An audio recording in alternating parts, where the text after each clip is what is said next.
علیکم ورحمۃ اللہ وبرکاتہ۔ اعوذ باللہ من الشیطان الرجیم، بسم اللہ الرحمن الرحیم۔ رب اشرح لی صدری ویسر لی امری واحلل عقدۃ من لسانی یفقہوا قولی، رب زدنی علما، اللہم فقہنا فی الدین۔ آج میں آپ لوگوں کو بتاؤں گی ایمان کیا ہے۔ ایمان 3 چیزوں کے مجموعے کو کہا جاتا ہے۔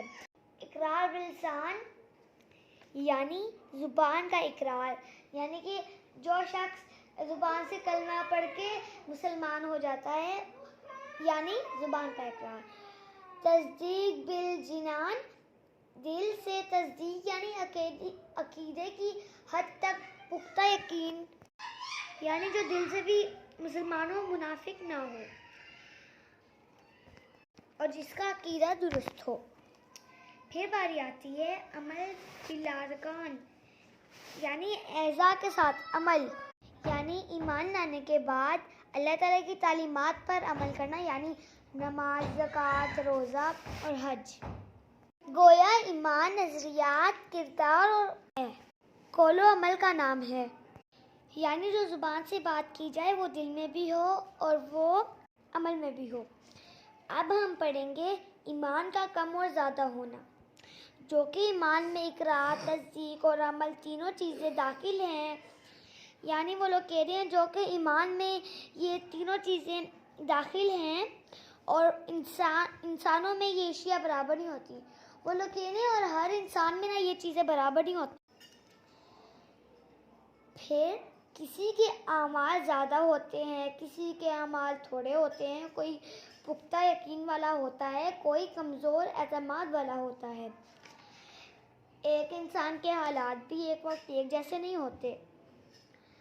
کبھی اسے بہت لطف آتا ہے عبادات میں، تلاوت میں، اللہ اور اس کے رسول کی فرمانبرداری میں، اور کبھی اس کی حالت دوسری قسم کی ہوتی ہے۔ اس لیے یہ تسلیم کیے بغیر چارہ نہیں کہ ایمان کم و بیش ہوتا رہتا ہے۔ یعنی جب ہمیں عبادات میں لطف آتا ہے نا تو ہمارا ایمان زیادہ ہے، اور جب ہمیں ان چیزوں میں لطف نہیں آتا تو ہمارا ایمان کمزور ہے۔ قرآن و سنت سے اس پر بہت سے دلائل ہیں۔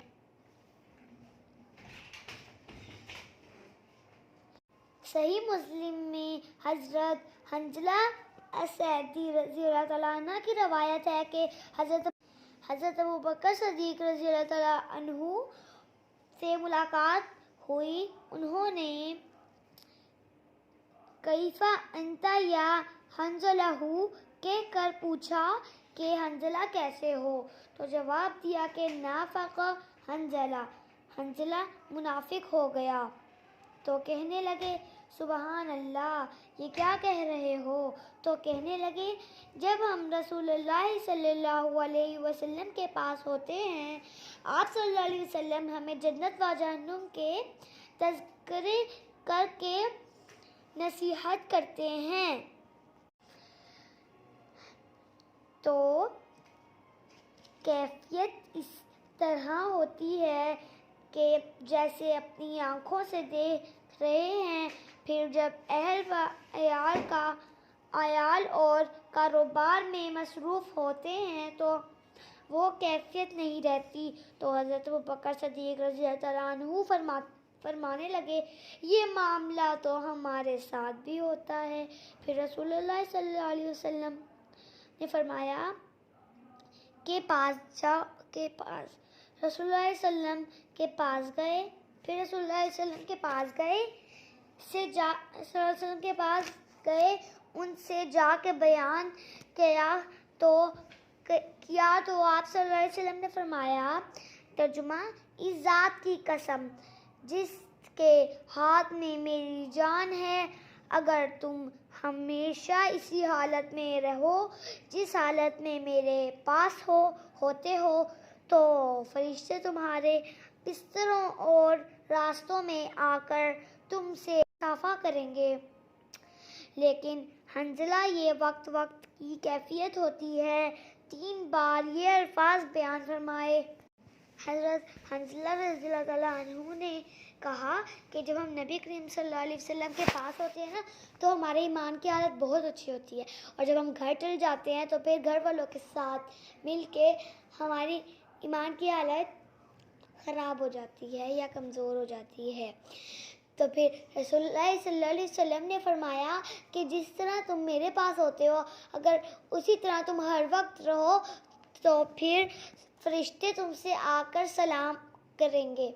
رسول اللہ صلی اللہ علیہ وسلم نے فرمایا اگر تم ہر جگہ اس طرح ہی رہو گے جس طرح میرے پاس ہوتے ہو تو فرشتے تمہیں تمہارے کروٹ پہ اور تمہارے راستے میں آ کر تم سے سلام کریں گے۔ اور صحیح نتیجہ نکلتا ہے کہ ایمان ہمیشہ ایک جیسا نہیں رہتا، ایمان ہمیشہ کم اور زیادہ ہوتا رہتا ہے۔ جزاک اللہ خیرہ۔